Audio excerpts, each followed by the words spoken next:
What's up, YouTube? How you doing? Guys, today we want to talk about the deportation of foreigners, illegal foreigners, right? And if that will help develop our country. The reason I'm saying this is because let's say we deport 200 or 500, even a million illegal foreigners, right? What will that do for the country? The majority of the illegal foreigners that are here are doing work that we don't really see as beneficial to our lives as South Africans, low paying jobs, long hours, shift work, and it's horrible working conditions that we don't want in our lives. So I'm thinking if we have to deport all those people back to their countries, do you think that will improve the employment situation in South Africa? Do you really think it will make a difference in our lives as South Africans? Let me know what you think. But you know how we do. Before we get into the pros and the cons of the situation, let's go have some fun with some Cape Town beauties. Holla. Really? Okay. Hello, ladies. How are you? I'm fine, thank you, ma'am. Ma'am, what would your opening line be if you had to approach a guy?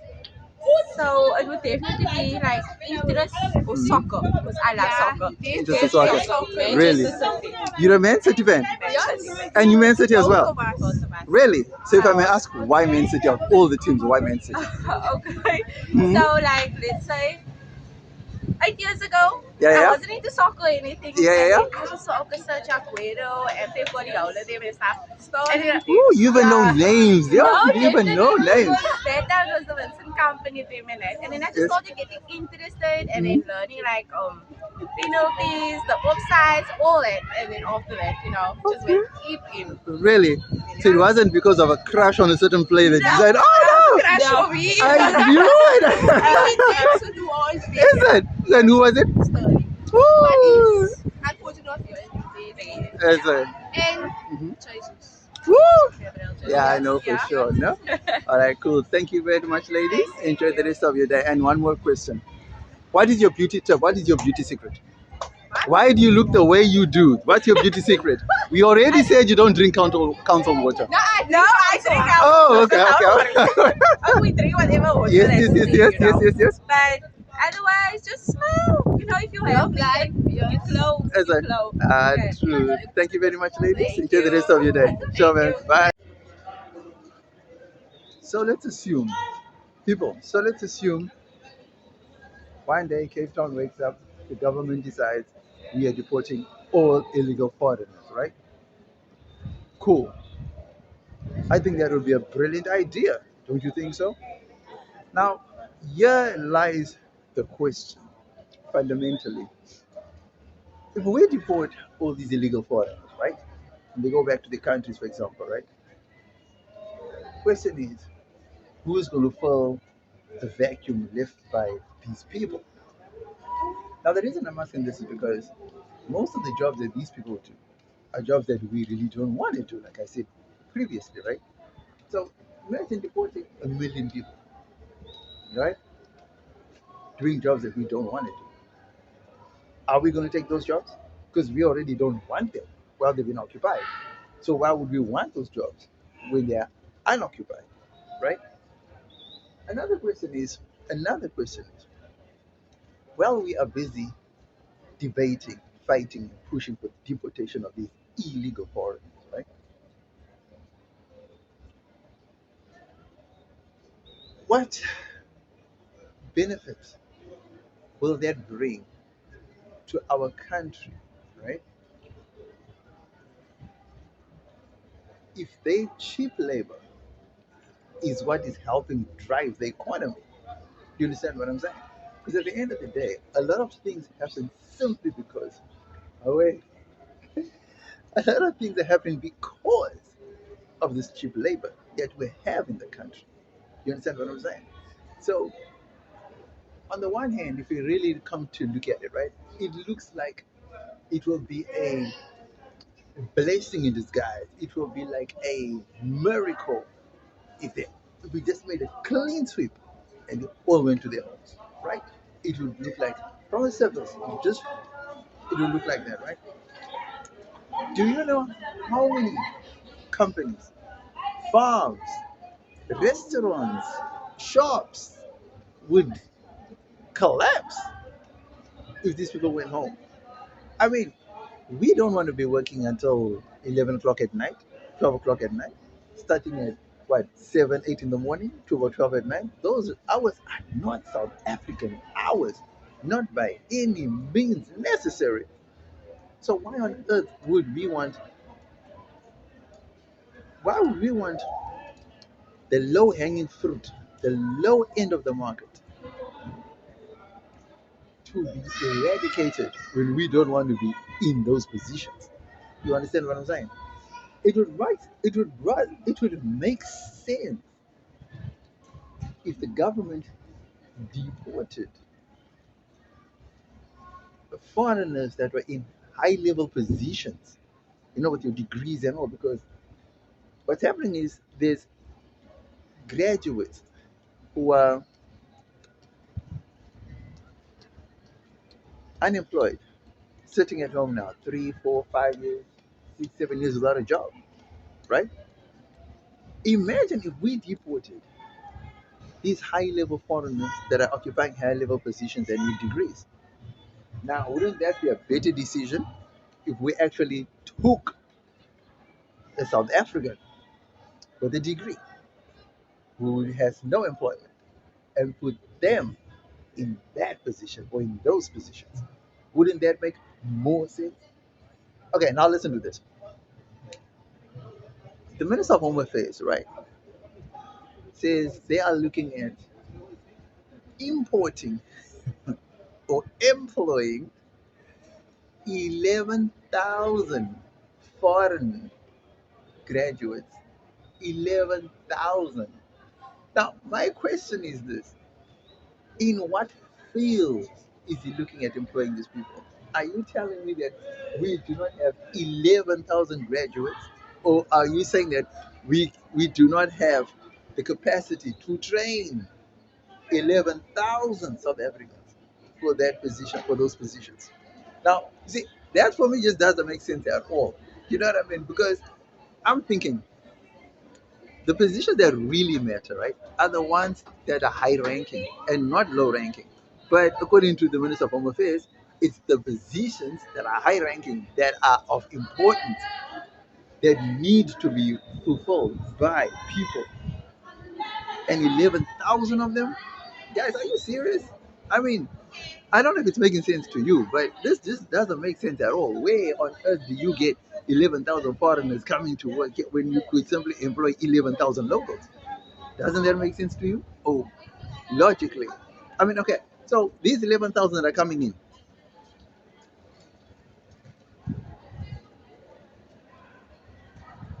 are they coming in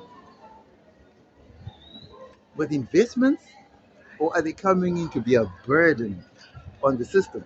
That's where the question lies. You know what I'm saying? Because if you're gonna import, employ 11,000 people, right? And they're not coming to invest money. They're coming to yes, we're gonna utilize the skills, which is fine, but they're also gonna be a burden to the system, right? Because they're not coming to build anything. They're coming to use what's already there.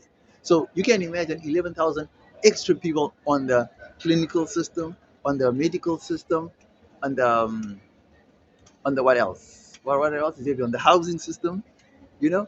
And like those are the two, right? Imagine the schooling system, some of them have got kids and families, so you can just imagine that as well. You know what I mean? So I don't know if I'm making sense. I don't know if this topic is of any consequence or of any relevance to anyone who cares to listen to what I'm saying. Because to me, it just doesn't make sense getting rid of the low hanging fruit, what they would call the, and then you're keeping the expensive ones, or you're importing expensive ones, who's still going to be a burden on on the system. I don't understand. Let me know what you think in the comment section below. So, let's see how we do. We get into the pros and then the cons of the situation. Holla. One. So let's start with the pros of having mass deportations, right? Number one, we're going to have uh, less people being a burden on the system. So, like I'm saying, the medical system, the housing system will have less people being a burden on the system. That's a pro. Two, we will have cleaner townships, like they say, right? Because they claim foreigners are ones that dirty the townships. Because remember the first xenophobic attacks and all that? When the foreigners were driven out, they said, oh, townships are much more cleaner. So, okay, second one, townships will be much cleaner. Third pro of mass deportations. Man, queuing and it will just be, it will be, it will be so much. It will be like less queues wherever you go. It will be, have you ever been to, especially, I think Capitec and FNB, probably the biggest, almost busiest ATMs around, right? Have you ever been to a Capitec ATM at month end? Or during the middle of the month when people get paid on the 15th and the 30th, have you been to F&B? F&B is not so much Capitec, bro. I don't know, for some reason, everyone seems to bank with Capitec. Okay, so stuff like that, right? There'll be less queues, there'll be less that. Another pro of mass deportations is like positions will open up for people. There'll be more jobs for everybody. You know what I mean? There'll be more houses available. Well, the RDP houses that are occupied by foreigners will be now become available for locals. You know what I mean? There's a whole lot of things that we can talk about just having mass deportations go on. You know what I mean? Next, we get into the cons. Holla. Oh, please, let me know of any pros that you know about mass deportations. Oh, crime. Crime will definitely go down a lot because of the number of criminals involved and beggars. Oh my goodness. The streets will be, at least most, if not all of the beggars will be getting rid of. I think that's another thing.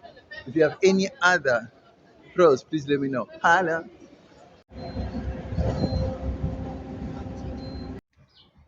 Cons. The one con I can think of is with these mass deportations, it's going to hurt the economy severely. It's going to leave a big hole that we will not be able to fulfill. It's going to leave small businesses in jeopardy. It's going to leave the restaurant industry in jeopardy. It might even leave the farming industry in jeopardy. Mining could be affected too. A lot of companies depend on this cheap labor. So if we let the cheap labor go, trust me, that is going to bring the economy to its knees.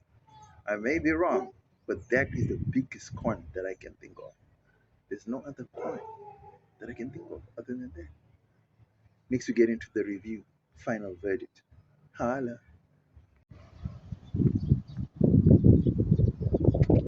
People, so here is my final verdict on the matter, right? Solution I think that would work for South Africa. Instead of mass deporting all these people, I think it would be wise to document all of these people because South Africa clearly needs the extra help. The economy clearly needs these extra people. There's a reason why companies, small businesses, farmers are employing these undocumented people. There's a reason for that. It's not like they don't want to hire locals, but it's because there's a reason they're hiring illegal foreigners, and we all know what it is, right? It's cheap labor. You know what I mean? It adds to their bottom line. You know what I mean? It's more profits to them. It's an unfair practice, but if these people were coming to South Africa and doing these low paying jobs, and if those low paying jobs are making a difference in their lives, then why would we want to stop a win win situation for everybody? Do you see what I mean? I mean, the farmers are winning because they're getting cheap labor. These cheap migrants are winning because they're in a better position than where they're coming from. So for me, I would think that's a win-win situation. We don't have to give them legal citizenship, but we can document them so they can be here somewhat legally, that they're in the system, that we can monitor them, that we can see what they're doing, what they're up to. If anything happens, we know where to find them. That's my personal view. And I really think that any country, in fact, I would dare argue that most developed nations developed to a point of first world status based on either cheap labor or slave labor. There is no advanced country in this world that got by on just honest, hardworking, high income earners. That would be a total brutal lie. So yeah, so that's my final verdict. I think it would be a win-win situation if we just documented all the illegal people that are working, get rid of all the illegal criminals, you know what I mean? But the ones that are willing to work, the ones that are willing to be documented, the ones that are willing to stay, the ones that are honest, the ones that are hardworking, let's document those people and let's keep the ball rolling. That's my final verdict. Let me know what you think in the comment section below. Holla! What a windy Cape Town. Yo, gee whiz. The wind is taking up my hair and everything. Okay, so check this out, right? So imagine we say, right, empty, shops closed. Imagine we say everyone goes home, right? Do you honestly really think it's going to change everything? Honestly? Do you really think so? Or do you think it will make a slight dent? Let me know what you think. Holla.